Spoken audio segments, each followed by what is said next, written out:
De las personas que estáis en la sala de la Comisión de Sanidad y Políticas Sociales, de Asuntos Europeos y Acción Exterior, y también a las personas que nos van a seguir en streaming a través del canal de YouTube de la Asamblea. Como en años anteriores, este año vamos a presentar el informe de salud en cooperación y ayuda humanitaria del 2021. Este año conmemora el 20 aniversario del inicio de este informe. Se pretende abordar la realidad de la salud en el mundo más allá de la pandemia, así como las respuestas dadas a esta desde la ayuda oficial al desarrollo internacional, estatal y descentralizada. Este informe constituye una iniciativa conjunta de Medicus Mundi y Médicos del Mundo que aporta un análisis crítico de la ayuda oficial al desarrollo para la mejora de su calidad, eficacia y eficiencia. Comenzó hace, como decimos, 20 años aprobados por la Asamblea General de Naciones Unidas en el 2002 de los Objetivos de Desarrollo del Milenio. Y bueno, en estos 20 años hemos visto cómo hemos pasado de los ODM a los ODS y cómo se ha ido cambiando un poco la estructura en el tema de la salud con nuevos agentes, tanto públicos como privados. Una vez finalicen mis compañeros, daremos paso a una ronda de preguntas. Mi compañera de Medicus Mundi, Carmen, se acercará con el micrófono a cada uno de ustedes para que puedan formular la pregunta que consideren.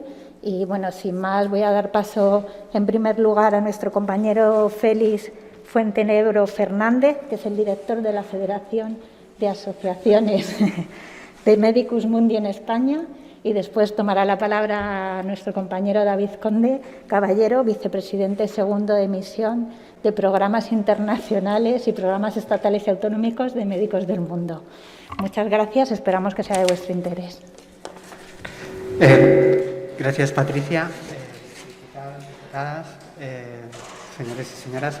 Bueno, antes de nada, agradecer que nos den este espacio para poder presentar este informe, que, como ha dicho Patricia, cumple 20 años. Cuando lo iniciamos, acababan de ponerse en marcha los Objetivos de Desarrollo del Milenio y ahora estamos en los Objetivos de Desarrollo Sostenible. Pero en estos 20 años es verdad que han cambiado muchas cosas, pero hay otras que, como veremos, permanecen, ¿no?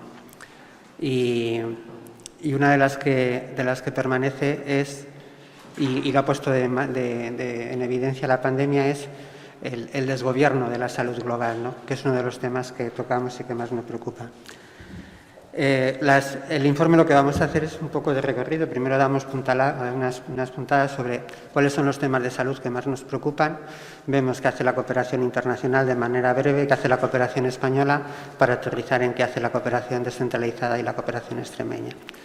Es un recorrido ágil, pues para que podamos ver y luego ya, pues en lo que queráis, pues podemos profundizar, ¿no? Como decía, ¿qué es lo que nos preocupa a nivel global que tenga que ver con la salud? Evidentemente, teniendo en cuenta que estamos hablando de 2020 y algún dato de 2021, lo que nos preocupa y lo que nos ha preocupado y ocupado ha sido la COVID-19. La pandemia ha llegado para quedarse y una de las cuestiones que hemos visto es que se ha convertido en la enfermedad que más muertes está causando en el mundo. El acumulado de muertes supera ya los 8 millones de personas y solamente en 2021 fueron 3.101.000 personas las que murieron, ¿no? La mayoría de ellas en América del Sur, América del Norte y Europa. ¿Esto significa que no ha afectado a África o Asia? Sí, lo que pasa es que hay un problema, que es el tema de los datos. La capacidad que tiene Europa o que tiene América del Norte para contabilizar, como hemos visto día a día, los casos, las muertes y tal, ese es un problema que, por ejemplo, en África es uno de los problemas que hay. De hecho, una de las cuestiones en las que se está invirtiendo ahora mismo es en el tema del control de datos, pues para saber a qué nos enfrentamos y qué repercusiones va a poder tener. Algunas de ellas ya las conocemos, ¿no?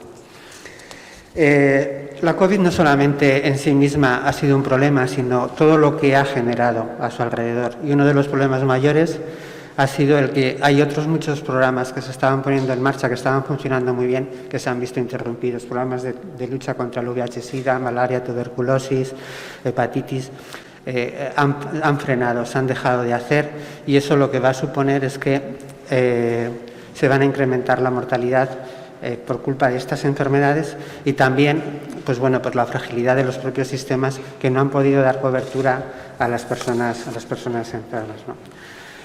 Otro de los problemas que nos ha preocupado y que nos preocupa es el tema de la vacunación, lo que nosotros llamamos el nacionalismo de las vacunas, ¿no? Lo que hemos visto es el egoísmo de los países desarrollados a la hora de afrontar un problema que es global. Estamos viendo que los principales problemas ahora lo tenemos con las variantes, y estas variantes están viniendo de los países que menos índices de vacunación están teniendo, Omicron o Delta, ¿no? Sudáfrica, o ahora variantes probablemente en Níger. Bueno, esas van a seguir llegando mientras no consigamos vacunar o que la vacuna sea extendida por todos los países. Y para ello, ¿qué es lo que estamos demandando?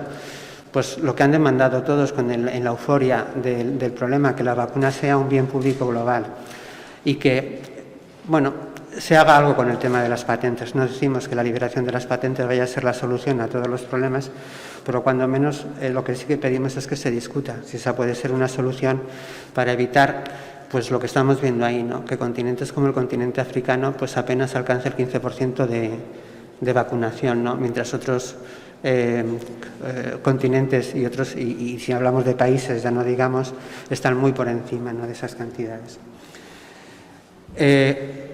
Otra de las cuestiones que nos preocupa en el ámbito de la salud es el tema de cómo queda. Había una estrategia global de todos los países por alcanzar los objetivos de desarrollo sostenible. Hay un objetivo que es el de salud, que es el objetivo número 3. Dentro del objetivo número 3 hay una meta que era muy importante, que era la de la cobertura sanitaria universal, que con ciertos esfuerzos ahí iba. ¿Qué es lo que va a suceder ahora con el tema de la COVID? Pues que la cobertura sanitaria universal va a quedar muy tocada. Es decir, los países es verdad que están priorizando el tema de la pandemia, pero se está priorizando como si fuera un programa vertical, ¿no?, cuando es un programa que afecta a todo el sistema de salud. Por eso lo que estamos pidiendo es que se invierta en fortalecer los sistemas públicos de salud, que se trabaje más en esa cobertura. Más cosas que nos preocupan. En 2019 tuvimos en España la COP25. Había una gran conciencia sobre el tema del cambio climático y las consecuencias de la crisis climática. Pues de repente, claro, hay otros problemas que se nos vienen encima, como fue el tema de la pandemia, y de repente pues el cambio climático, la crisis climática queda en el olvido. Y lo que nosotros estábamos diciendo ya en ese momento y seguimos diciendo ahora es que la crisis climática es una crisis también de salud. De hecho, el tema de la pandemia tiene mucho que ver con lo que estamos haciendo con los bosques. La salud, para una persona pueda disfrutar de una buena salud, necesita un entorno que sea saludable. Y eso es lo que estamos demandando. Sin un entorno saludable es muy difícil tener una buena salud. De hecho, la relación salud y clima es una relación muy estrecha. No se puede, no solamente clima, hay otros determinantes de la salud que son importantes, como es el tema del hábitat o como es el tema del hambre, por supuesto. Pero la salud es uno de los principales componentes que va a afectar en un futuro inmediato, que está afectando ya a todos los problemas de salud. Y el otro problema que comentaba antes, que nos preocupa muchísimo y que creemos que es un problema donde la comunidad internacional tiene que poner mucho más de su parte, es quién gobierna la salud mundial. Con el tema de la pandemia vimos cómo había gobiernos que cuestionaban las decisiones que tomaba la Organización Mundial de la Salud. Y a nivel de país también veíamos cómo se cuestionaban las decisiones que se tomaban por la autoridad sanitaria. Y eso no es bueno. No digo que sean decisiones acertadas o no acertadas, no estamos valorando eso, que es verdad que hubo errores, pero también hubo muchos aciertos por parte de la OMS. Y sobre todo pensemos que no todos los países que existen en el mundo tienen la misma capacidad de tomar decisiones en torno a una crisis como la pandemia. Hay muchos países africanos que bueno, pues el tema les superaba bastante porque no tenían ni los medios ni el conocimiento sobre las consecuencias de esa pandemia. Meter a todos los países, o sea, que hubiera países que protestaran por decisiones de la OMS, que estaban en muchos casos más tomadas más para facilitar las decisiones de estos países que no de los países desarrollados, pues yo creo que se hizo con mucha ligereza. ¿Que ha habido errores? Sí. Que la OMS tiene que tener, y hay que apostar por la OMS también, pero es verdad que no por la OMS que conocemos, sino por una OMS fortalecida, donde las decisiones sean mucho más transparentes y más participativas y, sobre todo, donde la influencia del sector privado y de la industria privada no tenga tanta influencia en las decisiones que se toman. No es la primera vez que ha pasado y sabemos lo que pasa. La falta de presupuesto por parte de los países a la hora de invertir en la Organización Mundial de la Salud hace que busquen recursos en otros sitios. Y hay mucha industria, sobre todo industria farmacéutica y no solo farmacéutica, también la gran industria no lucrativa de grandes fundaciones que están muy interesadas en poner dinero y lo ponen. Y si pones dinero tomas decisiones. Y si tomas decisiones, pues a lo mejor no siendo una institución que esté regida por lo público, pues se toman en unas direcciones o se toman en otra, ¿no? ¿Apuesta por la OMS? Sí. ¿Debe haber una instancia que gobierne la salud global? Sí, porque esta pandemia no va a ser la única, es la más importante, pero no olvidemos que en el año 82-84 tuvimos la del SIDA, y el SIDA fue la primera pandemia realmente, y hemos tenido ébola, que es verdad que no nos ha afectado como esta es la más global que hemos tenido probablemente, pero hay otras pandemias micro, localizadas geográficamente, pero las hay y habrá otras y necesitamos una autoridad a nivel global, ¿no? Dicho esto, nosotros antes siempre hacemos esta diapositiva, decimos, bueno, cuando estamos así hablando de qué mueren las personas, ¿no? Y bueno, lo que vemos es que de las enfermedades cardiovasculares y demás son la primera causa de mortalidad que hay en el mundo, pero es que la tercera se ha colado ahí, es COVID, que antes no estaba. Y como decimos, está ahí y se va a quedar por mucho tiempo. No sabemos, esperemos que no, con el impacto que tiene. Esos son datos del 2000. La de COVID creo que es dato de 2020, 2021 ya he dicho son 3 millones y pico, 2022 serán más, por lo tanto pensemos en que está ahí, ¿no? Todos los avances, pero es que las que vienen detrás, que estaban... Bueno, estábamos en condiciones de poder luchar contra esas enfermedades y poco a poco íbamos viendo resultados porque se iba reduciendo la mortalidad por SIDA, la mortalidad por malaria, por tuberculosis. Vamos a ver cómo han empezado a repuntar otra vez, porque cuando vosotros os dediquéis al tema de la salud, algunos de vosotros, cuando se interrumpe un programa de salud, la consecuencia es lógica. Se incrementa la mortalidad, pero no solamente de esas enfermedades, estamos hablando de que la mortalidad infantil, por ejemplo, se va a ver incrementada notablemente y la mortalidad materna también, porque con el tema de los cierres de los centros de salud, todo el tema de visitas y para el tema de los partos y demás se ha visto interrumpido, aparte de que, por ejemplo, en zonas que nosotros conocemos del África subsahariana, el servicio que prestaban, por ejemplo, las personas a la hora de trasladar a las mujeres a los paritorios, a los centros de salud, o incluso el tema de las ambulancias, se ha visto interrumpido, o sea, no había. Y somos conscientes de lo que ha estado pasando por ahí, ¿no? Entonces, bueno, pues ¿de qué mueren las personas? Pues ahí lo vemos, ¿no? Y eso va a seguir así, pero incrementándose por la parte de abajo, que era la que estamos reduciendo y la que afecta sobre todo a los países en desarrollo. SIDA, malaria, tuberculosis, hepatitis.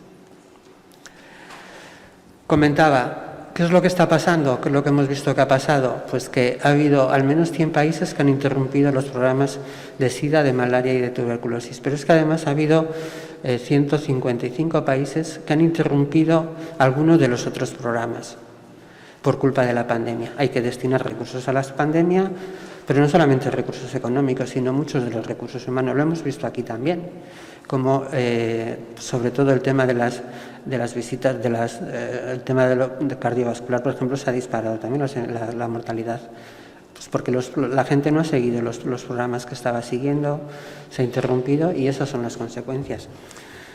Por lo tanto, atender, sí, pero ahora hay que ver cómo recuperamos el pulso de la salud a nivel mundial, porque no solamente es un problema de país, es un problema que es un problema global. ¿Y qué estamos haciendo a nivel de cooperación? Bueno, eso es lo que está haciendo el conjunto de los países del CAT. Sabéis que el CAT son 29 países, los países más ricos, forman un club y destinan fondos a temas de cooperación. Los que están en verde, que son 6 países, son los que destinan el compromiso de la OMS, de Naciones Unidas, de destinar al menos el 0,7%. Esto es un compromiso de hace 40 años. España lo ha incorporado ahora en el anteproyecto de ley de cooperación que se está dictaminando para que pueda pasar a Consejo de Ministros y después a Congreso. Ha incorporado el objetivo del 0,7 en el horizonte de 2030, ¿no? Llegamos muy tarde. El 0,7 es un compromiso que tiene más de 40 años, ¿no?, en materia de cooperación. Bueno, ahí vemos el puesto que ocupa España en materia, son datos del 2020, en materia de cooperación internacional, que es un puesto que uno tiene que ser coherente. Si dices que eres la 5ª potencia o la 4ª potencia de Europa, que tu PIB es tal, que no sé qué, eso tiene que ir acompasado de otras decisiones, ¿no? Entre ellas, tu apuesta por la cooperación a nivel internacional y el puesto que tienes que ocupar en el juego multilateral, ¿no? Porque eso es donde se juega, donde se ganan o se pierden puestos en temas multilaterales. La apuesta por el multilateralismo es muy importante. Y España lleva unos cuantos años que la lleva perdida. Y es verdad que ahora la quiere recuperar y veremos a ver si se consigue, ¿no? Y dentro de lo que los países destinan a cooperación, bueno, no he dicho la cifra, han sido 165.000 millones, ha habido un incremento por el tema de la pandemia, pero también porcentualmente ha habido un incremento por el tema de cómo se mueve el PIB, porque la referencia para tomar estos datos, si es el 23% o es el 32%, tiene que ver con el PIB de estos países, ¿no? La media de los países del CAT es el 0,32% del PIB, la media de España es el 0,23%, la media de los países de la Unión Europea es el 0,50%. Estamos muy lejos de los países de nuestro entorno, con aquellos con los que discutimos por dónde tiene que ir el mundo y por qué decisiones hay que ir tomando. En materia de salud, los países del CAT están destinando el 12,1% a salud.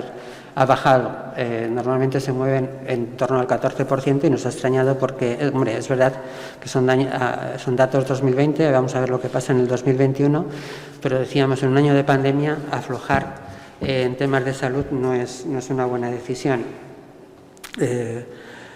Aún así, como veremos luego, invierten bastante más que lo que hace España, que en un año de pandemia y con una estrategia COVID se quedó en el 7,5%, ¿no? Ahí vemos, la línea de arriba es la de la media de los países de la Unión Europea, lo que destinan a cooperación, el 0,50%. La del medio es la de los países del CAT, 0,32%, y la de abajo, la verde, es lo que hace España, que está en el 0,23%. Más allá de los porcentajes, pues lo que sorprende un poco es los picos y las curvas. O sea, todos los países han pasado por una crisis, es verdad que a uno les afecta más que a otro, pero la forma de responder ante esas crisis es muy distinta. Yo me acuerdo que cuando estábamos aquí, que nos comparaban con lo que hacía Irlanda, Grecia, Portugal, estos países jamás desmantelaron su sistema de cooperación. Es más, Irlanda incrementó en plena crisis sus porcentajes de cooperación.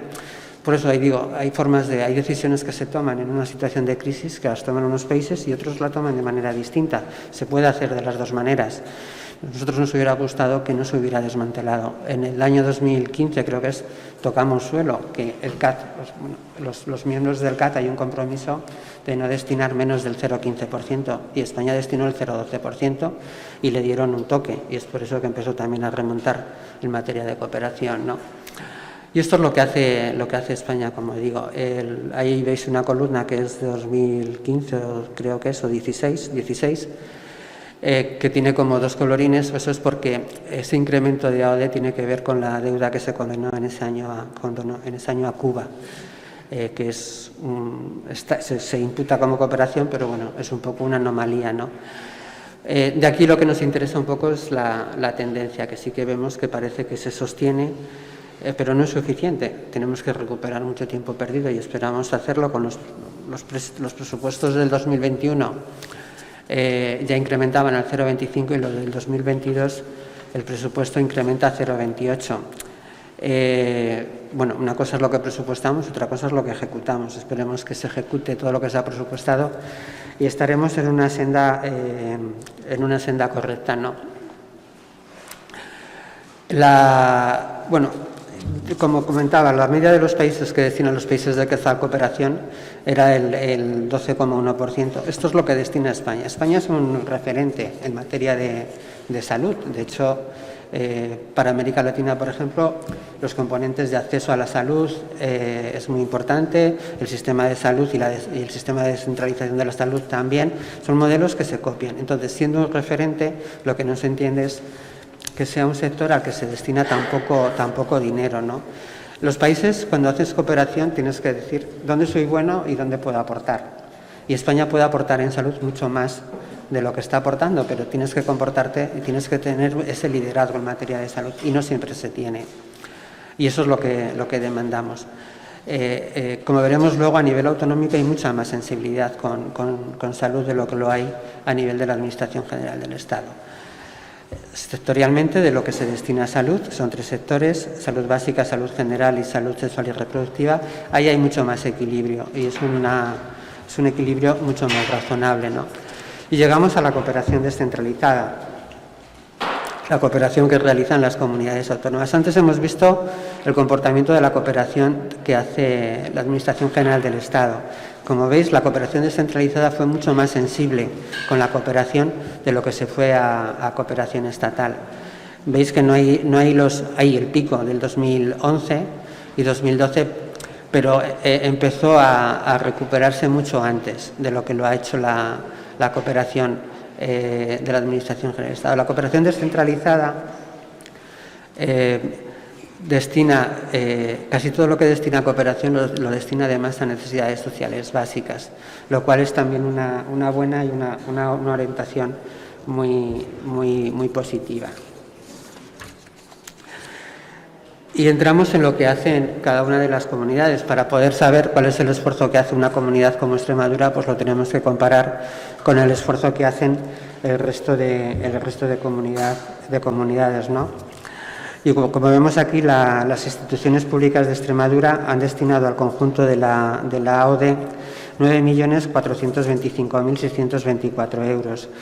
La cifra es un 7,4% mayor de la que se destinó en 2019, es decir, sigue creciendo. Es verdad que en 2017 hubo un pico de 13 millones, bajó, pero bueno, se está consolidando en torno o por encima de los 9 millones, lo cual es muy interesante, es un esfuerzo que es muy apreciable, ¿no? La cifra que aporta la STIL, la Junta de Extremadura, son 8.194.000 y el resto es lo que aportan las entidades locales, ¿no? En cuanto a salud, como vemos, la cooperación extremeña ha destinado 900, no veo por aquí bien la cifra, 900 y pico mil euros. Bueno, el conjunto de la cooperación descentralizada han sido 31,4 millones de euros y el 11,6%, que es un 11,6% más que en 2019, ¿no? Salud, el conjunto de la media de las comunidades autónomas es el 14,7. Hemos visto antes que los países del CAD destinan un 12,9, España un 7,5, la cooperación descentralizada un 14, que es una cifra muy razonable teniendo en cuenta que ha sabido responder en general a la mayor crisis que había, que es una pandemia, con lo cual se justifica todos esos fondos destinados al tema de salud. Cuando vemos luego Extremadura, bueno, vemos que ha pinchado un poco, que quizá le ha faltado un poco de cintura.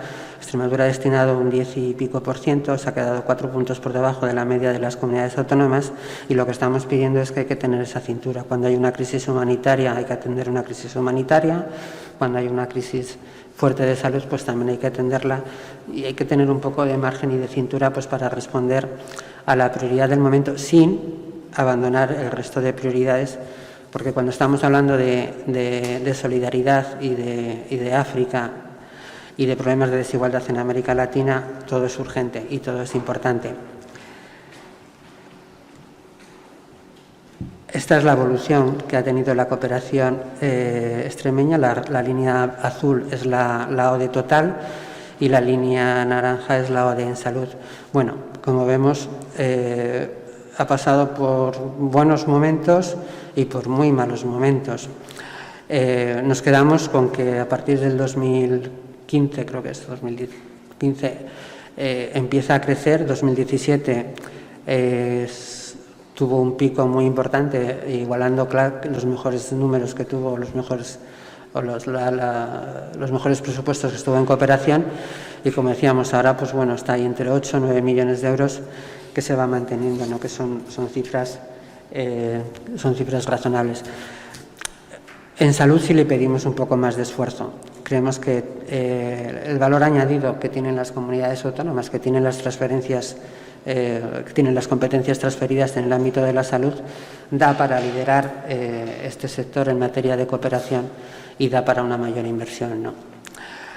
Y llegamos ya estamos, para terminar esta parte, ¿cuántas acciones se han financiado, ¿no? Desde el punto de vista de la salud, que han sido 200 y pico acciones, de las cuales, como veis, la Agencia Extremeña de Cooperación en Salud solo ha financiado 5 en un año de pandemia. Nos parece que es realmente se podría haber hecho otro esfuerzo por ahí, sin desmerecer, porque probablemente todo lo que se ha financiado es muy necesario y muy urgente. Pero bueno, había una prioridad que nos hubiera gustado que se le hubiera dado un mayor alcance. En cuanto al destino de los recursos, está muy equilibrada entre América Latina y África. En África es donde existen el mayor número de necesidades, pero es cierto que en América Latina hay un problema con la desigualdad. Son los países donde el porcentaje de desigualdad y la brecha de desigualdad es mucho mayor y, por lo tanto, tiene que ser atendida, ¿no? Aparte de los vínculos que puede haber entre la cooperación española, entre España y entre estos países, ¿no? En cuanto a la distribución, en cuanto a sectores, salud sexual, salud general, salud básica, salud sexual y reproductiva, también está bastante equilibrada y es una cooperación que está muy bien en ese sentido. O sea, lo que hace se hace bastante bien. Y luego valoramos un poco también el esfuerzo. Claro, no se le puede pedir a todas las comunidades lo mismo, ¿no? Y lo que sí que nos complace es saber que sigue siendo una de las comunidades más solidarias, ¿no? La Junta de Extremadura está destinando 7,8 euros por habitante y año, que es la tercera, detrás de País Vasco, que destina 21, y detrás de Navarra, que destina 20. Para nosotros esto es lo importante, el esfuerzo que cada uno hace en función de las posibilidades que una comunidad tiene. Y nos complace decir que el esfuerzo, por eso decíamos que el esfuerzo que está haciendo la comunidad extremeña nos parece que es muy, muy de valorar y que está muy bien. Y mi parte aquí termina. Y ahora le dejo el mando a David para que continúe. Gracias, Félix. Gracias, diputadas, diputados, señores y señoras. Bueno, pues para mí es un honor, como vicepresidente segundo de Médicos del Mundo, participar de nuevo en la presentación de este informe, que es ya un clásico. Son 20 años colaborando con Médicos Mundi, otras ONGs al principio, y se ha convertido en un referente cuando alguien tiene que mirar, ¿no?, cómo es la ayuda oficial al desarrollo en España y en las comunidades autónomas, las descentralizadas. Acude siempre a este informe. En la versión completa del informe, que se puede descargar en una página tremendamente intuitiva y muy útil, algunos relatos lo dicen, ¿no?, como es un informe de cabecera para las personas que se dedican al sector. Bueno, también quiero dar las gracias a la Asamblea, ¿no? Este año tenemos un contexto especialmente bonito, especialmente emotivo y además especialmente útil, ¿no?, porque este documento, este informe, tiene como objetivo aportar un análisis crítico de la ayuda oficial al desarrollo internacional y estatal y descentralizada en el ámbito de la salud y la ayuda humanitaria. Pero también tiene como objetivo, y es muy importante, realizar incidencia política, ¿no? Es decir, intentar influir en las políticas de ayuda oficial al desarrollo en el sector salud y en el sector de ayuda humanitaria, y desde luego este es el foro adecuado para hacerlo. En nuestro ADN, en el ADN de las organizaciones como Médicos del Mundo, como Médicos Mundi, está la reivindicación y, desde luego, este es un contexto y un momento adecuado para reivindicar que, aunque efectivamente los números han mejorado con la pandemia, no son suficientes. Tenemos que saber, o deberemos de saber en los próximos años, si el aumento llega como consecuencia únicamente de la pandemia o simplemente llega como consecuencia de un cambio en la tendencia, ¿no? Tendremos que verlo. Si la respuesta es simplemente que los cambios de tendencia han sido como consecuencia de la pandemia, tenemos que defender, y este es un sitio para hacerlo, que la crisis humanitaria sigue aumentando en todo el mundo en complejidad y en gravedad. Me preguntaba antes un compañero de prensa sobre cuál es la enfermedad que deberíamos, o en la cual deberíamos centrarnos, y esto es imposible de responder. Son tantos los contextos, tantas las enfermedades, tantas las situaciones, tantas las vidas que están en juego, que en realidad es imposible centrarse en una sola, ¿no? Los conflictos y la violencia siguen siendo el principal motor de las necesidades. Estamos en un contexto ahora mismo en el que todos los conocemos, todos estamos viendo lo que está pasando en Europa, pero no solamente, ¿no? Las catástrofes naturales y, como ha dicho anteriormente Félix, el cambio climático, que parece que se ha quedado en el olvido un poco con la pandemia, siguen estando ahí y van a seguir estando durante mucho tiempo. Con esta situación de base, el COVID lo único que hizo fue aumentar las vulnerabilidades y las desigualdades. Yo voy a hablar un poquito sobre ayuda oficial al desarrollo, ¿no? O sea, ayuda humanitaria, perdón. Miren, respecto de lo que decía antes, es decir, respecto de cómo las necesidades siguen existiendo y que no todo es COVID, en el mapa, que es un poquito regular, pero que en el informe es un poquito mejor, la pandemia del COVID aumentó, por ejemplo, la inseguridad alimentaria en la zona del Sahel en un 135%. Es decir, hay hambre. Hay gente que sigue pasando hambre en África y hay gente que sigue pasando hambre en la zona del Sahel. La situación sanitaria, además, se vio agravada, como ha dicho anteriormente Félix, en aquellos países donde los sistemas sanitarios son especialmente frágiles y donde sufren brotes epidémicos que no son capaces de controlar. La región del lago del Chad, Uganda, la región de los Grandes Lagos. Para hacernos una idea, ¿no?, que los números siempre permitan apoyar los discursos. La Oficina para la Coordinación de Asuntos Humanitarios de Naciones Unidas, conocida como OCHA, afirma que casi 440 millones de personas en todo el mundo necesitan ayuda y protección humanitaria, o lo necesitaron en el año 2021. Sin embargo, mientras que las necesidades aumentan, los contextos se complejizan y el COVID viene a dar la puntilla de todo, la financiación en realidad no lo hacen. Por eso es muy importante que no nos olvidemos de estas personas y que no lo hagamos solamente cuando pasan cosas como la que está pasando en Ucrania, sino que hay otros contextos, otras realidades, otras vidas que merecen de nuestra atención. Miren, en esta transparencia venimos a expresar cómo la ayuda humanitaria internacional en su conjunto, aunque aumentó en el año 2021, ascendiendo en 27.574 millones de dólares, es decir, 2.844 millones más que en el año 2019, en realidad, aunque es una subida importante, como se puede ver en el diagrama de barro, sigue siendo realmente insuficiente. Se invirtió mucho dinero en Oriente Medio, principalmente en los contextos más complejos, que son Siria y Yemen, y que todos conocemos, también en África, Sudán del Sur, la República Democrática del Congo, Somalia, Etiopía, Sudán, como principales receptores de ayuda internacional, y los principales donantes siguen siendo, por volumen, Estados Unidos, Alemania, las instituciones europeas y el Reino Unido. España aportó 90 millones de dólares en el grupo de cola de las aportaciones a la ayuda humanitaria. Para darnos cuenta de lo que decía anteriormente, de lo insuficiente que resultan las cifras, nos podemos fijar, por ejemplo, en la comparativa que se hace respecto de los llamamientos que hace Naciones Unidas respecto de las necesidades. Si antes decíamos que, por ejemplo, había un aumento en ayuda humanitaria a nivel global en todos los países de 27.574 millones, estas cifras, cuando se manejan en el contexto, se vuelven mucho más pequeñitas, porque en realidad Naciones Unidas, es decir, los llamamientos que hace en millones de dólares, viene a decirnos que tan solo se han financiado el 49,7% de los llamamientos, es decir, lo que supone un 10% menos que en el año 2019.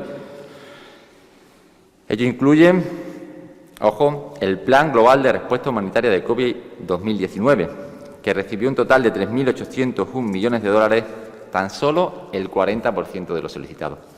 Por eso decía que los números hay que verlos siempre en su contexto. Cuando alguien puede pensar que cuando se han aportado 25.574 millones de dólares más es mucho dinero, en realidad no es ni el 40% de lo que Naciones Unidas consideraba que era necesario para la actuación en el COVID y ni siquiera es el 49%, ni siquiera es la mitad del dinero que Naciones Unidas considera que es necesario para superar las diferentes crisis que no son COVID y que siguen existiendo en el mundo. Con respecto del caso concreto español, seguimos la misma dinámica que ha realizado el compañero Félix. Vamos a ir de lo general a lo específico, vamos a ir de Mundo España-Extremadura. Con respecto al caso concreto español, decía, en el año 2020 el total destinado para la cooperación española, Administración General del Estado, comunidades autónomas, entidades locales y universidades, ha pasado de los casi 62 millones de euros en el año 2019 a 96 millones, lo que supone en realidad un aumento del 3% de ayuda oficial al desarrollo más. Aunque es un aumento, le pasa exactamente igual que en las cifras anteriores, puesto que la cifra está muy lejos tanto del 11% de media del Comité de Ayuda al Desarrollo que comentaba anteriormente el compañero, como del compromiso de la comunidad de donantes de destinar al menos el 10% total de la ayuda oficial al desarrollo. Se sigue muy lejos del máximo histórico que se alcanzó en el año 2010, a pesar de que, como he comentado anteriormente, las necesidades humanitarias siguen siendo crecientes, de que el número de conflictos sigue siendo creciente, de que el número de refugiados es mucho mayor y, por supuesto, a pesar de la pandemia. Con respecto de la distribución española, con respecto de la ayuda humanitaria, el contexto geográfico que más recibe América, con un 29,68% del total, seguida Oriente Medio con un 18,30% y África con un 17,89%. Estas cifras suponen un cambio notable de respecto del año 2019, cuando Oriente Medio fue la región que más financiación recibió, con el 29,85%. Desde luego, será muy interesante ver en el informe del año que viene las variaciones que se han producido en los acontecimientos que estamos viendo en Europa. Debemos ver hacia dónde ha girado este año la ayuda humanitaria. Con respecto de la ayuda humanitaria, en el caso de Extremadura, la ayuda oficial al desarrollo destinada por parte de la cooperación descentralizada representa el 6,75% del total, lo que supone un ligero ascenso con respecto del año 2019. Sin embargo, igual, como pasaba en el caso anterior, en términos de volumen se produce un ligero descenso, pasando de 20.562.051 euros en 2019 a poco más de 20 millones en el año 2020. Las principales financiadoras en el caso de la ayuda humanitaria serían País Vasco, la Comunidad Valenciana y Cataluña. Con respecto del caso de Extremadura, como pueden ver en la pantalla, la Junta destinó 726.180.000 euros a ayuda humanitaria, lo que representa el 8,70% de su ayuda oficial al desarrollo y se sitúa como la quinta comunidad autónoma por volumen de financiación. A su vez, las cifras apuntadas significan que Extremadura destina 0,69 euros a ayuda humanitaria por habitantes, mientras que la media de las comunidades autónomas se sitúa en 0,38. Como le pasaba en el caso anterior que comentaba el compañero, la comunidad autónoma de Extremadura porcentualmente, por número de habitantes, sigue estando a la cabeza de las diferentes comunidades autónomas. Esta sería un poquito la evolución y la distribución de la ayuda humanitaria extremeña vista en contexto. El gráfico habla de esta evolución y confirma la tendencia descendente. Es decir, que aunque estamos bien, vamos hacia abajo. Y aunque parece que destinamos muchos, en realidad, cuando lo vemos en el contexto, no destinamos tanto. Los 726.180.000 euros destinados a ayuda humanitaria que comentaba anteriormente suponen la cifra más baja desde el año 2016, como bien se puede ver en las cifras. Como en el caso anterior, en cuanto a la distribución geográfica de ayuda desembolsada por la Junta de Extremadura, la principal región receptora en este caso sigue siendo Oriente Medio, con 491.800 euros y el 67,72% de los fondos, a la que seguiría América con el 19,27% y África con el 6,1%. Ya para finalizar, como no puede ser de otra manera y más allá de los datos que abruman un poco y que se pueden ver perfectamente, insisto, tanto en el informe como en la página web, que están muy bien desagregados. Uno puede ver en la página web cuánto gasta cada administración, ya sea central, ya sea descentralizada, incluso los ayuntamientos, incluso las diputaciones. Más allá de esto, el informe tiene que tener siempre una serie de recomendaciones generales, ¿no? Y son muy básicas y ya se han comentado en un principio. Hay una necesidad de un incremento constante de ayuda oficial al desarrollo y de ayuda oficial al desarrollo específica en salud, que es lo que aquí estamos defendiendo en el día de hoy, que debemos de llegar hasta el 0,7 años, que es 0,7% que venimos reclamando desde hace 40 años. Y defendemos, por supuesto, aquí que la salud, como ha quedado demostrada con la pandemia, debe de ser absolutamente prioritaria. Por supuesto, hay una recomendación, como no puede ser de otra manera, de avanzar en la Agenda 2030 de manera participativa, de avanzar en la cobertura sanitaria universal, algo que tanto defendemos desde Médicos del Mundo. Apostamos por el fortalecimiento de los sistemas públicos, por la priorización absoluta de la atención primaria de salud. Alma-Ata en el año 78 ya lo dejó claro y seguimos en esas. Y por la priorización de la salud pública como un bien público global. Por último, abogamos por la necesidad que hemos reclamado de cumplir el compromiso de destinar el 10% a acción humanitaria. Muchas gracias. Esta es la página web que decía antes, merece la pena consultarla, una página web muy dinámica, con una infografía muy buena y, desde luego, con los datos más actualizados respecto de la ayuda oficial al desarrollo en España. Y bueno, nos ponemos a disposición por si hay alguna pregunta, alguna cuestión, y un placer.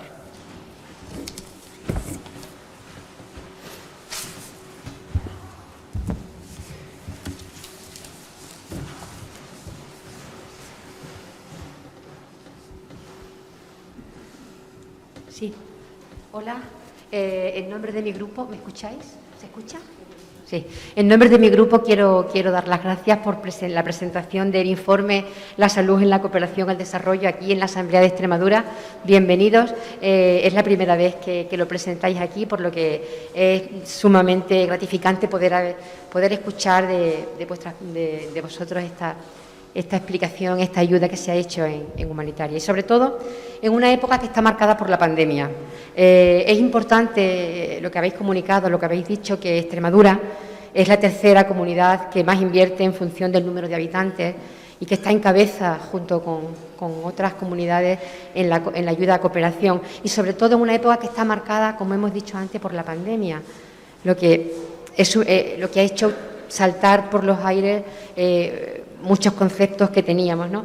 Y habéis hablado de las vacunas, y efectivamente nosotros también compartimos que para poder controlar esta pandemia es fundamental que todas las vacunas lleguen hasta el último rincón del planeta, por lo que apoyamos la vacunación en todos los lugares, ¿no? Y habéis hablado de las consecuencias negativas que ha tenido la pandemia y incluso la pospandemia, que lleva acarreado un número mayor de fallecimientos. Y no sé si sería factible, si podría responder o no, que si esos programas de salud que se han visto interrumpidos por culpa de la pandemia, si sería factible que esos se puedan recuperar para evitar un mayor número de fallecimientos. Nada más, gracias. Sí, a ver, bueno, primero quiero comentar también una cuestión. Cuando decimos cuando yo comentaba que quizá a la agencia le ha faltado un poquito más de cintura para apostar más por la salud, no significa que los programas que se han aprobado no estén condicionados por la COVID, porque sabíamos que todos los programas, sean o no de salud, estaban condicionados por la COVID, porque lo ha condicionado todo, ¿vale? O sea, en ese sentido, por eso decía que probablemente todo lo que se ha financiado era más que necesario, ¿no? O sea, por aclarar ese matiz. No es que esté reclamando que sí, más programas de salud, pero sobre todo que el tema de la COVID tiene que estar ahí, porque es lo que condiciona todo. Al igual que cuando hay una emergencia humanitaria, luego tiene que haber unos cuantos años que tienes que hacer una rehabilitación, una reconstrucción y demás, con la crisis pandémica sucede lo mismo y nos va a pasar lo mismo. Es decir, ahora tenemos que recuperar cierta normalidad, como estamos haciendo aquí, y eso supone que tenemos que Primero, hacer un diagnóstico de qué es lo que ha pasado realmente en estos países. No sé, nosotros el otro día estábamos haciendo este ejercicio internamente en Médicos Mundi con Mozambique, estábamos viendo qué es lo que ha pasado, hacer el diagnóstico, hacer una nueva línea de base para ver realmente qué programas se han interrumpido, dónde se han interrumpido, a quién ha afectado, a quién no ha afectado. El tema, por ejemplo, una de las cuestiones que más nos preocupa es el índice de mortalidad que ha habido en personal sanitario, sobre todo en personal de enfermería, y son países que andan muy escasos de personal sanitario. Tenemos que volver otra vez, porque a partir de ahí, para recuperar, tienes que decir, a ver, dónde no podemos abarcarlo todo, ¿de dónde apostamos? Apostamos, pues sobre todo habrá que hacer nuevas capacitaciones, el tema de ver qué distribución qué distribución han hecho los países del tema de los recursos humanos sanitarios, donde ha habido mucha gente desplazada, sobre todo a centros hospitalarios, que es donde se estaba atendiendo el tema de la pandemia y demás. Y luego habrá que incorporar financiación a los programas que se han visto interrumpidos, sobre todo lo que tenga que ver con nuestro caso, como Médicos Mundi, con el binomio madre-niño, todos los programas de salud materno-infantil, los potenciaremos mucho. Y en algunos países donde también estamos trabajando el tema de la lucha contra el VIH-Sida, pues también, claro, nuestra prioridad es recuperar esos programas para que no se erosione más la salud de la población, y eso lo haremos fortaleciendo, siempre lo hacemos, fortaleciendo los sistemas públicos de salud y ahora incorporando además todo el tema de determinantes sociales de la salud, por lo menos algunos determinantes que sabemos que está condicionando mucho la crisis pandémica. Pero sí, esa es la prioridad ahora, es esa precisamente. Sí, yo, si me permitís, quiero poner un poco el acento en la dificultad de esto, ¿no? Porque hemos visto lo que ha sufrido el sistema de salud español, un sistema robusto, fuerte, muy establecido, con personal suficiente, con personal muy formado, y hemos visto que ha sufrido muchísimo y que sigue sufriendo en realidad. Se tensiona, en cuanto llega una nueva ola, se tensiona de una forma hasta los extremos, ¿no?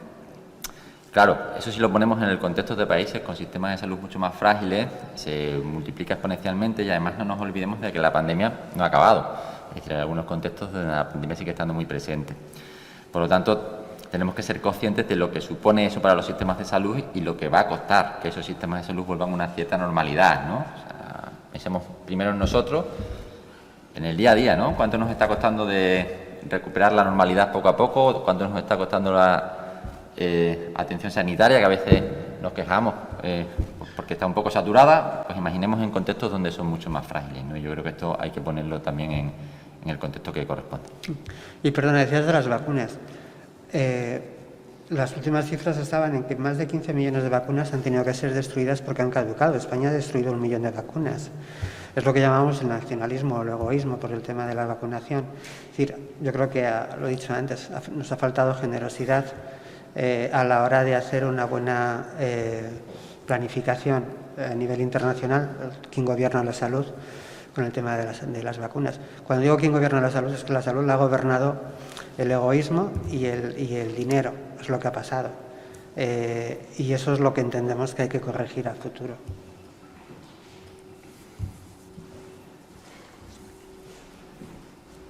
Bueno, muchas gracias. Desde nuestro grupo parlamentario, somos el Grupo Parlamentario Popular, queremos daros las gracias también por presentar en la Asamblea de Extremadura vuestro informe. Yo creo que ha sido muy, muy interesante.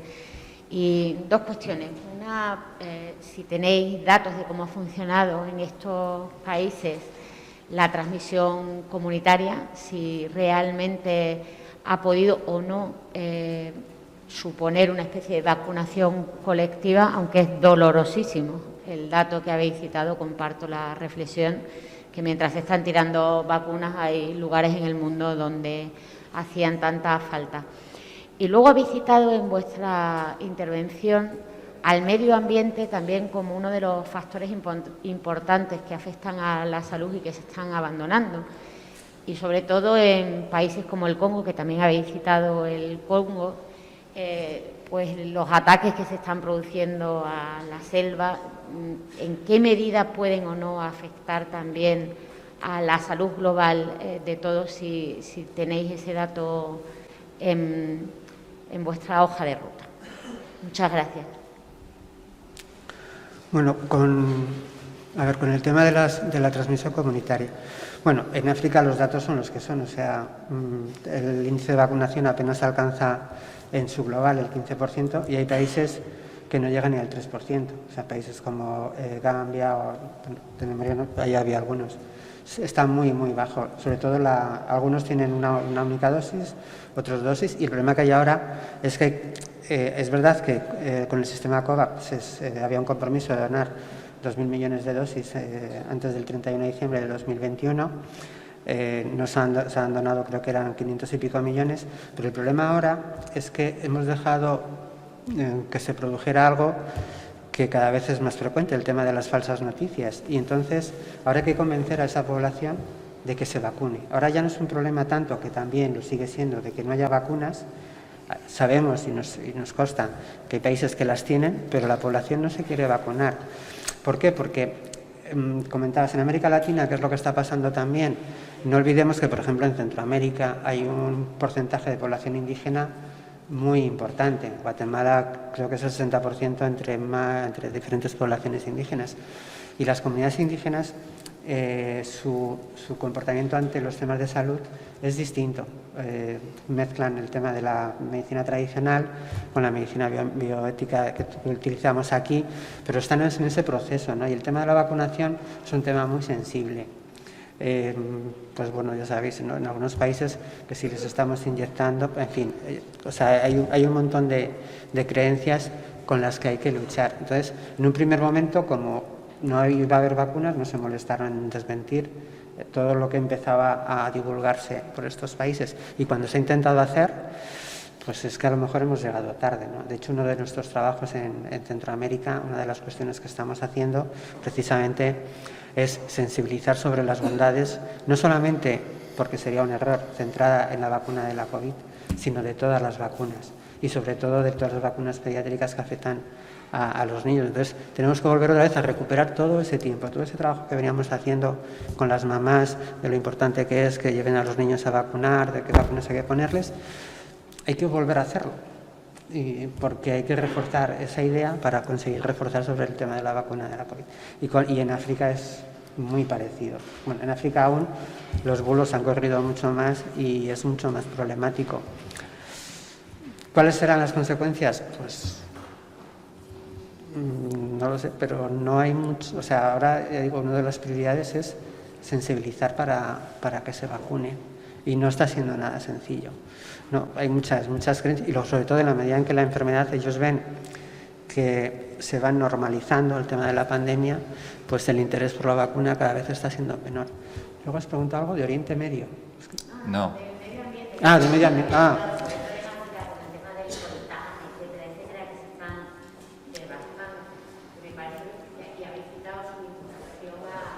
A la salud. Sí. Y me parece fundamental, porque lo que está ocurriendo no solo en América, sino en África, en este sentido, yo creo que es demoledor. Sí, nosotros formamos parte de una alianza internacional que es el tema de salud y clima. Es un tema que preocupa mucho a los estados, pero a las ONGs nos preocupa muchísimo, ¿no?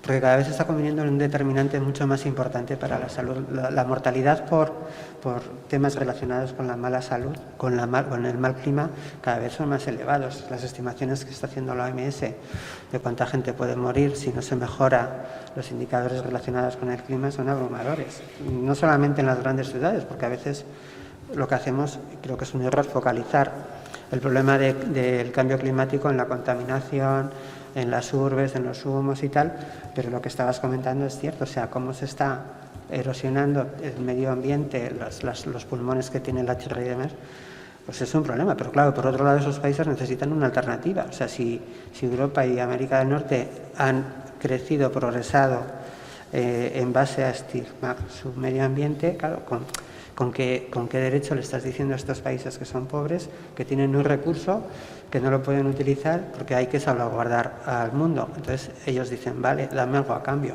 Y tampoco estamos siendo muy generosos. Hemos visto el fracaso de los acuerdos de París con el tema del cambio climático. Y como este egoísmo, nos va a pasar como con la vacuna, el egoísmo de Occidente y de los países ricos ante estos países. África es uno de los continentes que tiene la salud que se ve como solución para el tema del cambio climático. Sin actuar en África es muy difícil frenar la crisis climática.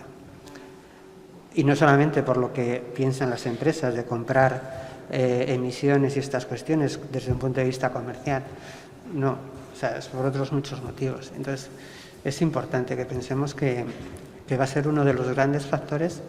O sea, tenemos mucho sobre la mesa. Hoy estamos abrumados por la guerra de Ucrania, por la pandemia, que no sabemos si estamos en la fase final o estamos en una zona valle ahora con esto tal. Pero el tema de la crisis climática, en lo que tiene que ver con salud, para nosotros es de lo que más nos preocupa en estos momentos. Y el virus hemos visto como, o sea, las teorías de cómo ha llegado el virus, pues tiene mucho que ver con eso también, ¿no? Sí, yo una puntualización con respecto del tema de la transmisión comunitaria. El problema es la falta de datos también, ¿no? Es decir, pues en realidad nunca sabremos cuál es la transmisión en África o en algunos lugares de América del Sur. Yo recuerdo perfectamente el año pasado en Nicaragua, Guatemala, estando allí y comprobando los datos. Aquello no había forma de cuadrarlo, no. Y lo que trato de decir, y lo hilo con lo anterior, es que no podemos olvidarnos tampoco de ellos ahora. Es decir, no tienen los mismos medios para recurrir a pruebas. O sea, en realidad, la falta de datos yo pondría el foco ahí, ¿no? A la hora de saber si hay transmisión o no comunitaria. Con respecto del cambio climático y salud, Médicos del Mundo lo tiene identificado como una línea prioritaria del futuro, absolutamente prioritaria. Es decir, entendemos que el cambio climático y la salud, en su concepto más amplio, entendido como cuáles son las consecuencias de ellos y cómo se derivan consecuencias para la salud, es decir, el calentamiento global, lo que comúnmente se conoce como calentamiento global, y cómo modifica, en el informe se habla de ello, cómo modifica algunas de las enfermedades, y resulta que estamos preparados para unas enfermedades, pero como hay como el calentamiento global, pues claro, ahora son otras enfermedades, ¿no? O incluso las migraciones que vienen determinadas, sequías, incluso las hambrunas. Nosotros hace mucho tiempo que en nuestro plan estratégico hemos determinado cuáles son las prioridades de los próximos años, igual que hemos identificado, por ejemplo, que en España el envejecimiento va a ser un factor clave. A nivel global hemos identificado que el cambio climático, las determinantes de salud que derivan de los cambios medioambientales van a ser centrales. Es verdad que, como ha comentado Félix antes, la pandemia ha venido a opacarlo un poco todo, pero tenemos que ser conscientes de que van a cambiar muchas cosas respecto de la salud global, porque lo que pasa en África, lo que pasa en América, como ha pasado con el COVID, pasa en Europa al final, ¿no? Y tenemos que ser conscientes de esto y empezar a poner el foco en el COVID, porque no sabemos si estamos en un valle, pero por supuesto también no olvidarnos de este tipo de cuestiones que van a ser centrales, seguro, en los próximos años. Hola, buenos días. ¿Se escucha, verdad? Sí. Y muchísimas gracias tanto por participar hoy, en el día de hoy, en esta presentación, por ofrecernos la oportunidad de poder ver el trabajo que estáis desarrollando. Y comparto con vosotros la reflexión que habéis hecho sobre el tema del egoísmo que hay ahora mismo en esta sociedad occidental y también el problema que hay con el dinero. Pero yo quería preguntaros por cómo valoráis el impacto que pueda tener en vuestra labor la situación que tenemos ahora mismo en Ucrania. Es decir, ¿en qué medida creéis que puede verse influida tanto vuestra labor como los fondos de los que podáis disponer y lo que quede de aquí en adelante por el cambio de la situación actual? Porque al final yo creo que hasta ahora se hablaba de un equilibrio entre sanidad y economía y ahora se ha metido una tercera variable pues que ha mandado al traste todo lo que teníamos previsto hasta ahora después de 2 años tan duros. Muchas gracias. Empiezas tú. Como quieras. Bueno, el tema de Ucrania es complejo, ¿no? Están dándose muchas cosas, muchas cuestiones en poco tiempo. La semana pasada, hace 2 semanas, en una reunión desde Médicos del Mundo, nosotros poníamos el foco también, y este es un contexto adecuado, en la necesidad que tenemos de transmisión por parte de las instituciones públicas de que la solidaridad debe estar bien entendida. Esto es fundamental, porque nos estamos encontrando con un problema de canalización de solidaridad que es complejo, ¿no? Para las organizaciones resulta muy difícil decir a gente que con su mejor voluntad coge un coche y se va a la frontera de Polonia con Ucrania y trae 7 personas, o que manda comida a X. Esto es muy difícil decir que hay que tener cuidado y que hay que canalizarlo bien, porque si no, no va a llegar en toda su dimensión. Entonces apelamos ahí a la responsabilidad y a los mensajes de las instituciones públicas, que creo que en este caso sí que están respondiendo de forma adecuada. ¿Cómo nos puede impactar a nosotros o cómo? Bueno, nosotros, Médicos del Mundo, llevamos presente desde el año 2015 en Ucrania. Nos ha impactado directamente, trabajamos en la zona del Donbass, tristemente famosa ahora, ya todos los conocemos, y hemos tenido que reorientar todo nuestro trabajo directamente. Teníamos 95 personas en terreno y, bueno, lo primero que hicimos fue sacar a los expatriados. La gente ucraniana se quedó trabajando y hay que reconocerles, desde luego, el mérito, pero tuvimos que reubicarlos y, por supuesto, reubicar todas nuestras actuaciones. Es decir, actuábamos fundamentalmente en programas de envejecimiento, en salud sexual y reproductiva, en salud mental y en atención primaria, y hemos tenido que cambiarlo a una ayuda humanitaria pura y dura, es decir, a repartir material quirúrgico y traumatológico. Esto nos está afectando en el corto plazo. En el largo plazo, pues dependiendo de cómo la situación vaya cambiando, pues nos afectará de una u otra manera, pero es muy importante el llamamiento, igual que hacía un llamamiento anteriormente al papel de las instituciones, hay que hacer un llamamiento a que la financiación no puede ir toda a Ucrania en un momento determinado, porque, como he dicho anteriormente, sigue habiendo muchos contextos y sigue habiendo muchas situaciones a las que tenemos que atender, ¿no? Entonces, el llamamiento desde Médicos del Mundo, diríamos, sí, Ucrania sí, vamos a canalizar bien esa solidaridad, pero vamos a no olvidar también otros contextos, es decir, vamos a tener cabeza con la situación y vamos a intentar mirar con el foco más amplio, ¿no? Sería un poco el resumen que haríamos nosotros desde Médicos del Mundo. A ver, desde mi punto de vista estamos en lo que yo defino como la gestión de las emociones en este momento. Estamos en el inicio de un conflicto donde ha habido una respuesta ciudadana muy potente, inesperada yo creo por parte de todos, y no solamente por el tema de ir con coches, sino, o sea, todo ha sido como algo ciclónico, ¿no? Donde las autoridades se han visto desbordadas por la respuesta ciudadana, y eso obliga al Estado y a las diferentes comunidades autónomas a estar a la altura de sus ciudadanos. Es lo que sucede siempre, por eso es tan importante reivindicar las cosas, ¿no? Y el Estado se ha visto en la necesidad de ver cómo gestiona esas emociones que están en la calle, ¿no? Y bueno, pues ha hecho lo que yo creo que lo está haciendo bien, por una parte con recursos económicos. Ahí lo que hemos pedido es que sean recursos complementarios, es decir, que no se detraigan de otros programas y de otros destinos donde tienen que estar ya programados, estén ya programados los recursos. Y por otro lado, que aproveche para educar esas emociones ciudadanas que hay de la solidaridad, ¿no?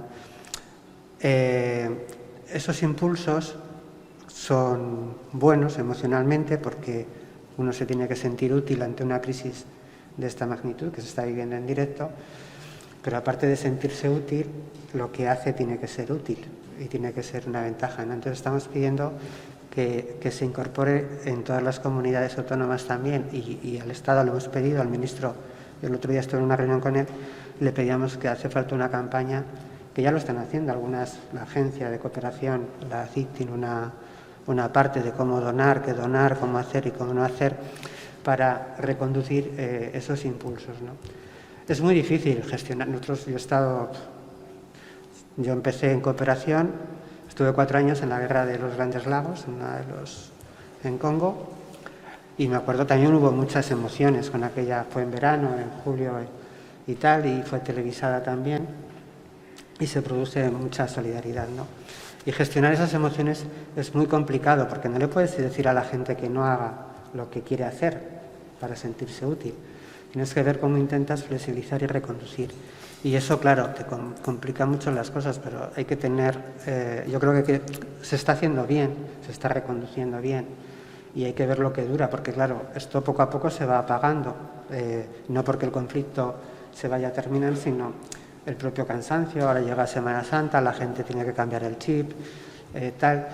Ha habido mucha demanda de acogida de refugiados, pero claro, los tienes que tener mucho tiempo en tu casa, veremos a ver qué pasa. O sea, va a venir luego el duelo, que tiene que venir después de haber gestionado, o sea, de haber soltado esta emoción, o sea,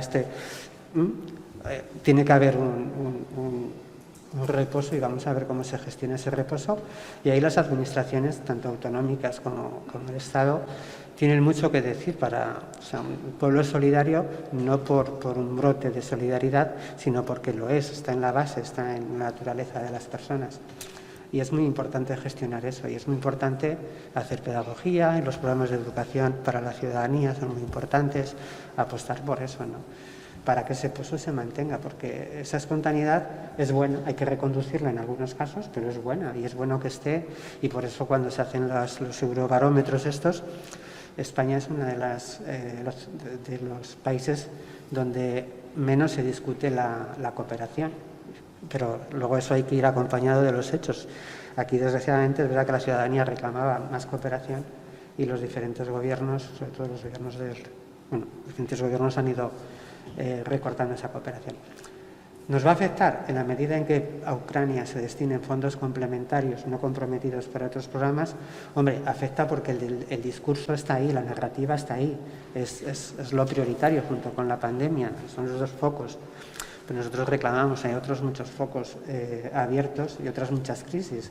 O sea, el problema dos cosas que va a haber y que no se han mencionado, pero que nos preocupan también, porque van a acaparar la atención de todos y van a generar muchos más muertos que el tema de Ucrania.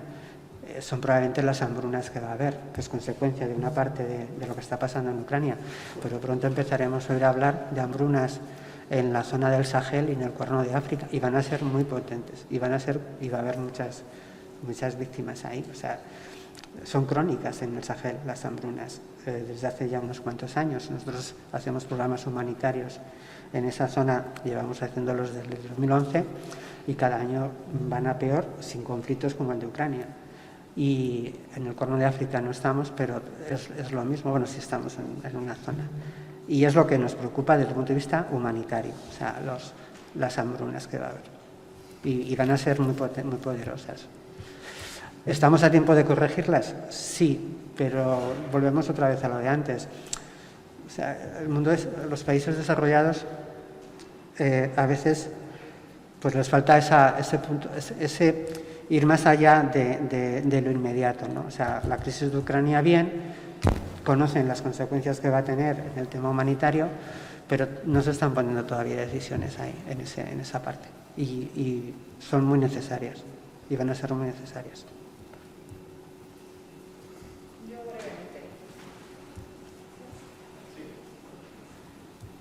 Sí.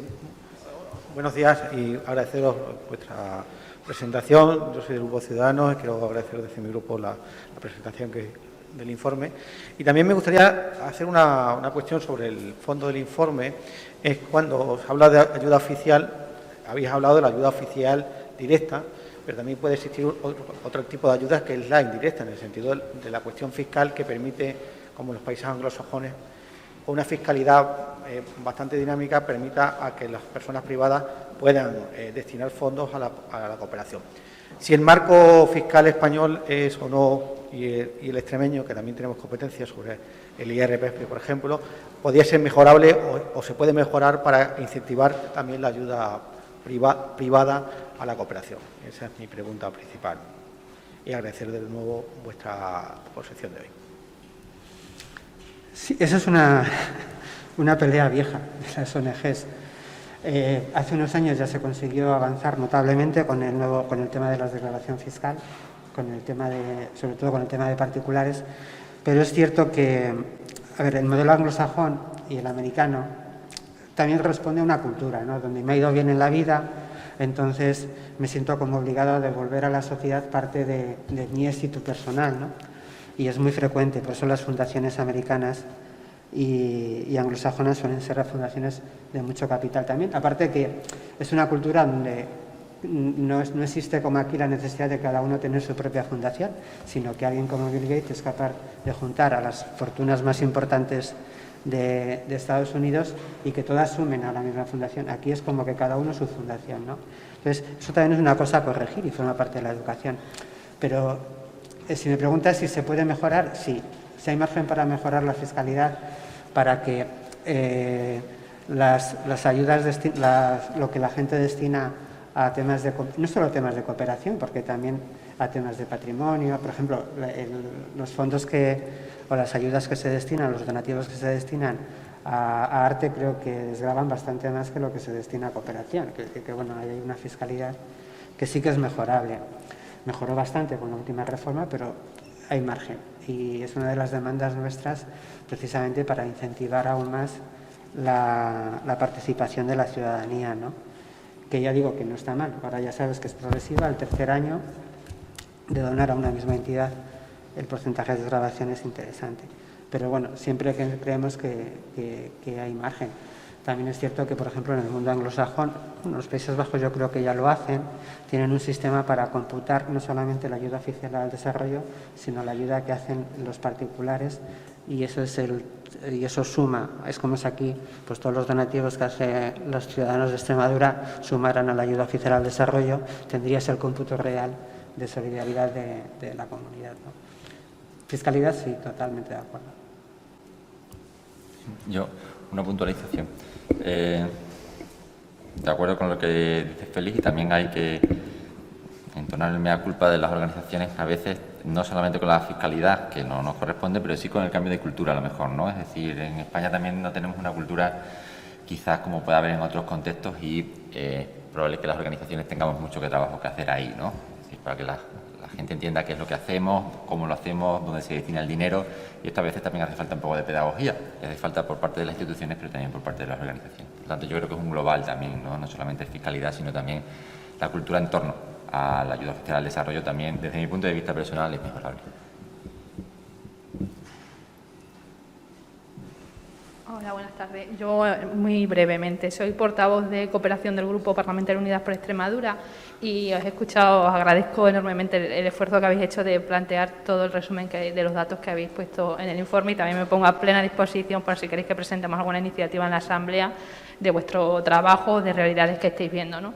Uno de los datos que me ha llamado la atención es que en el mundo hay 80 millones de personas refugiadas y ahora está muy en el candelero de las personas refugiadas, quizás por la realidad de Ucrania, pero hay otros países, que Siria, Palestina, el pueblo saharaui, que están viviendo durante muchos años en campos de refugiados. Si podríais hacer alguna pequeña reflexión de vuestro trabajo allí.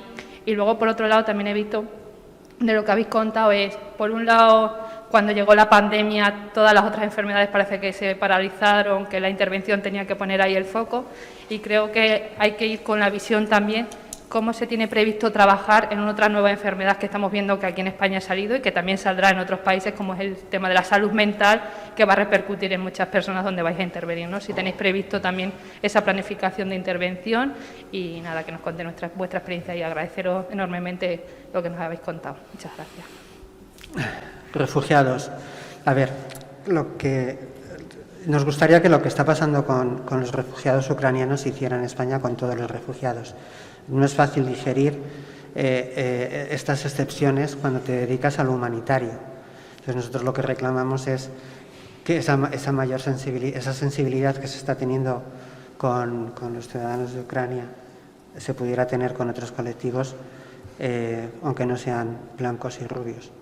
Entonces, por eso digo que no es fácil de digerir. Nos encanta y lo aplaudimos, y así lo hemos dicho, y tanto, vamos, el otro día el ministro nos pareció una idea que está muy bien, que se ha acertado y que hay que hacerlo así, y le pedimos que mirara también que España es uno de los países que menos estatus de refugiados concede, ¿no?, que más rechaza, y que se revise la política de extranjería en ese sentido. Eso es lo que nos gustaría.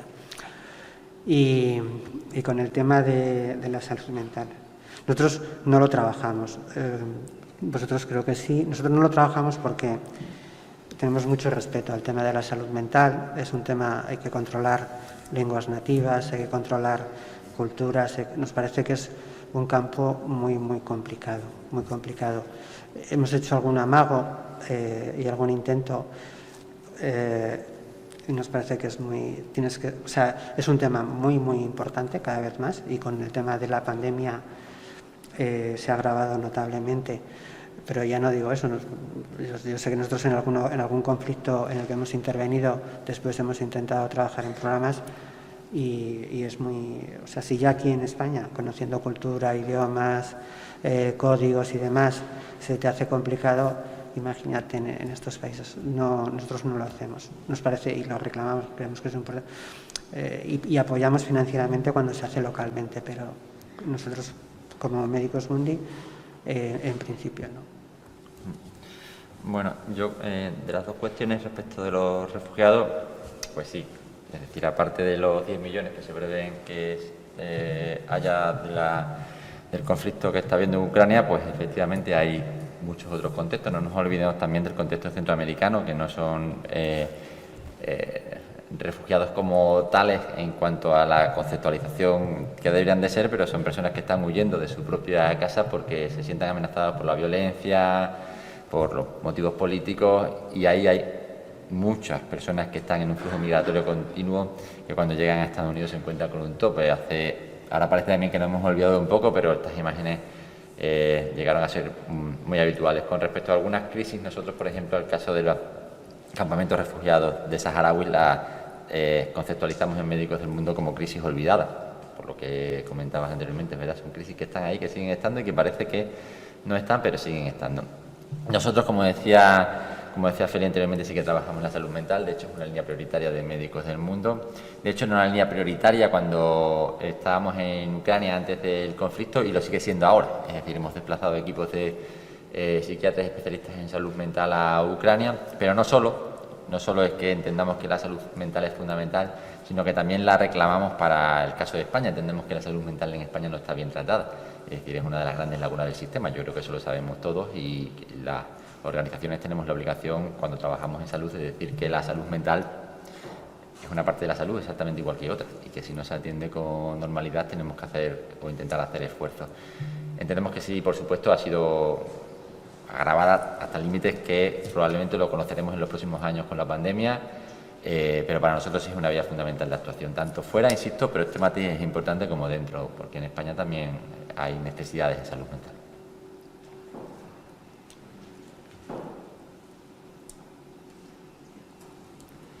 Pues nada, pues yo creo que muchas gracias. Bueno, pues muchísimas gracias por vuestra paciencia y por vuestras preguntas. Gracias.